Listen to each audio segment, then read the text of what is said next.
Rénover une vieille bâtisse peut passer par la pose d'une contre-cloison avec des matériaux plus modernes et plus isolants.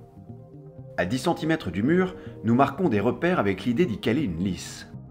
Une position marquée au cordeau bleu sur le plafond avant la fixation par vissage de cette lisse qui est en fait une cornière métallique capable de tenir nos plaques de cloison fibrées. La pose des lisses se poursuit sur le côté en prenant soin d'être toujours à 10 cm et surtout verticale. Même mesure au sol pour le vissage de ce demi-rail. Pour l'instant, il est vissé sur toute la longueur avec un écart de 60 cm en évitant de fixer le rail devant la porte puisqu'on enlèvera ce segment pour ne pas gêner le passage.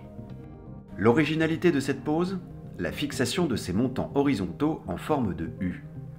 L'écart peut varier, mais il ne doit pas dépasser 135 cm. Ici, sur une hauteur totale de près de 4 mètres, nous distribuons 3 lignes d'appui intermédiaires en nous adaptant au lieu. Ces appuis servent de porte-broche que l'on peut faire glisser. Mais la pose de l'ossature n'est pas terminée. Nous devons aussi encadrer la porte avec des fourrures également en U, pouvant aussi recevoir des broches. L'idée au final est d'avoir une broche tous les 60 cm sur une ligne horizontale. Ainsi, on peut préparer des lais de laine de roche de la même largeur et venir les embrocher.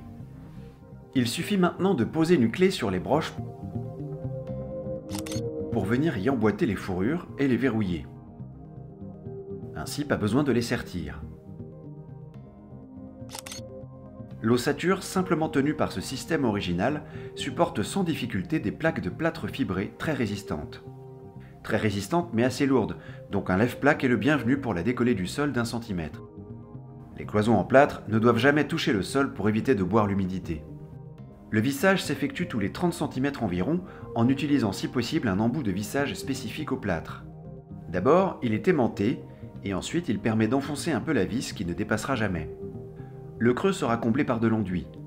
L'enduit justement, il doit être réalisé entre les plaques et sur toutes les bordures. Une couche est étalée à la spatule avant de déposer une bande à joint, elle-même noyée d'enduit. Il faut bien racler le surplus sans pour autant arracher la bande.